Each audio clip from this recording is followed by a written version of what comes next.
Welcome back to the Retire Young radio show. I am your host, Joshua David, having a good time talking about the financial markets and how us as the average investor, we have the opportunity to trade like the institutions and not against them. Also, don't forget to subscribe to the podcast on Apple Podcast, iHeartRadio, and Spotify. Now, Al, as we get into this next segment, we talk about retirement techniques and strategies.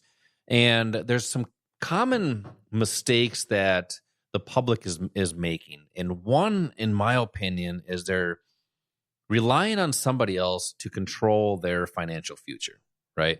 Whether that's a broker, advisor, whatever that may be, it doesn't matter.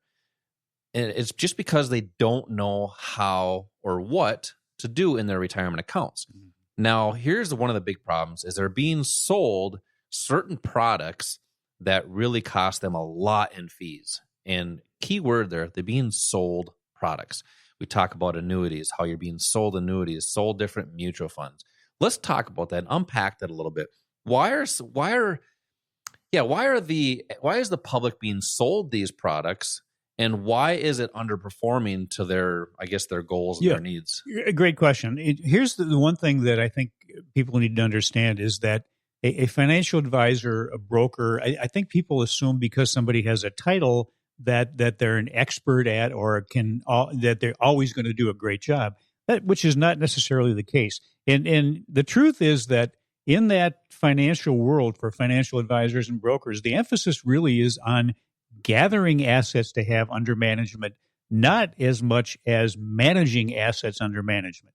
So what is the way that they do that is to basically pass off the control of your assets to somebody else, to a mutual fund manager, for example, or they may put you into an index fund. Some of these guys are doing individual stocks, but the go-to is mutual funds. And with a mutual fund, that's a great business model for a company, for a brokerage company, financial company, because they're getting fees for basically letting somebody else control your money. And those mutual funds, there's some huge fees, some huge costs that are involved there.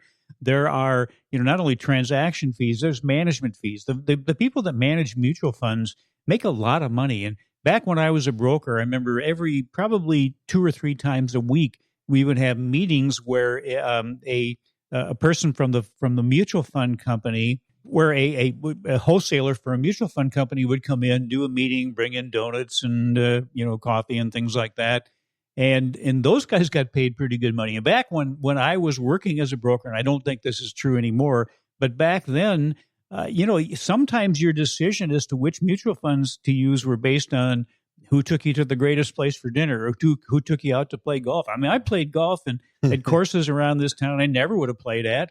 Had some great lobster steak dinners, on the mutual funds. Basically, that was coming from the people that were invested in the mutual funds. So there's a lot of cost there that you never really see, but that can have a huge impact on the total that you rely on when you're in retirement. We've used these figures, numerous times on the show, Josh, where let's just say you had $100,000 you put into a mutual fund, and then over 30 years at 7% a year, the return should be over $700,000. But if you're with no fees, if you have just a 2% fee, it takes away over $300,000 that could be in your pocket.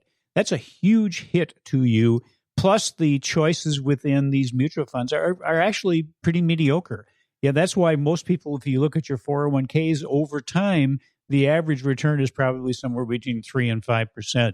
But you've got the fees from the funds, you've got the fees that the broker that provides the funds also charges, and you are only going to be able to participate beneficially if that market goes up that those mutual funds are invested in. Mutual fund managers cannot short the market, they can't go to all cash, so you're really limited there to only having the opportunity of participating in 1 out of 3 market directions. Now, that's where you got to really, sit down and ask yourself, is that 3 or 5% average, is that going to get me there? And you really got to think about that. Is that going to be enough? We talked about that earlier. Is it going to work?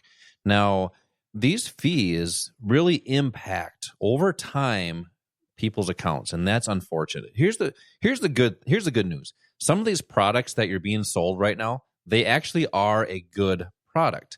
but they're not when you have a fee to pay. There are ways and techniques and strategies to actually, we'll say, create your own annuity without the fees Right. or minimal fees. They're actually a good product. It's just the problem is you're being sold them. So Al, we talk about the fees and people are wondering, well, I can't get away from the fees. What can I do? What are some of the opportunities I have? Do I have to be in a up moving market only?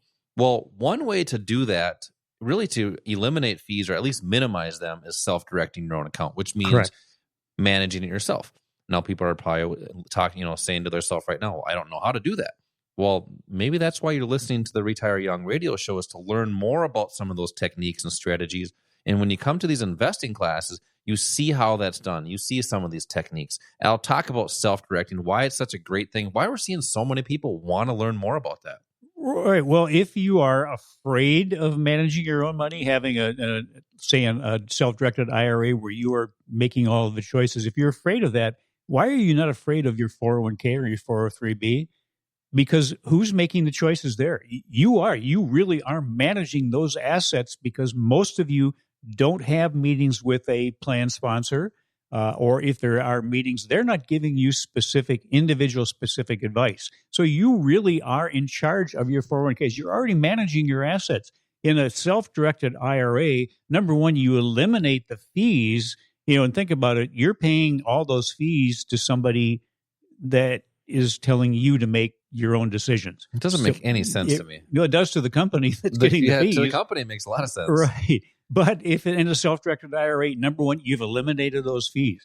Number two, unlike an employer-sponsored plan like a 401k, 403b, you can participate. You have the opportunity to participate in down and sideways markets in addition to up markets beneficially. In your 401k, 403b, if the market is going down, you're losing. If the market is flat for the year, you're losing because you're still paying fees.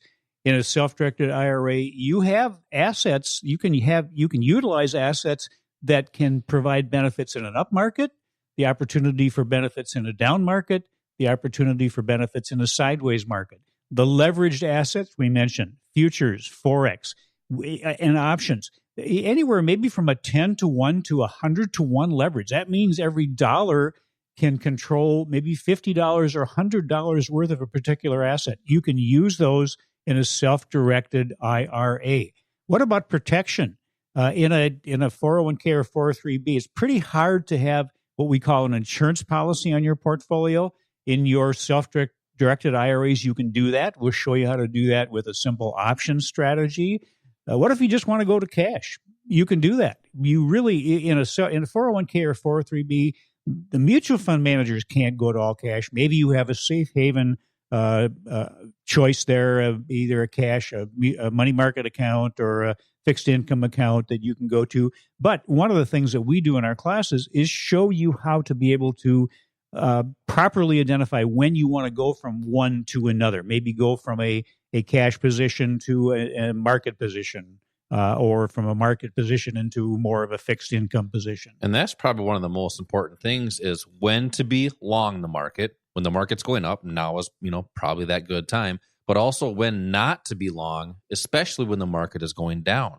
How could that impact your retirement account? Think about that. Now, especially when you use leverage, that's where you're able to use.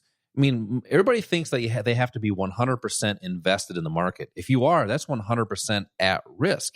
Think about using partially some of your capital, and then some of it on the sidelines. There's techniques and strategies that allow you to do that. You just have to learn how. Coming up next, we're going to talk more about self-directing, the type of investors or the type of people that come to these investing classes, and also how to start. We'll be right back.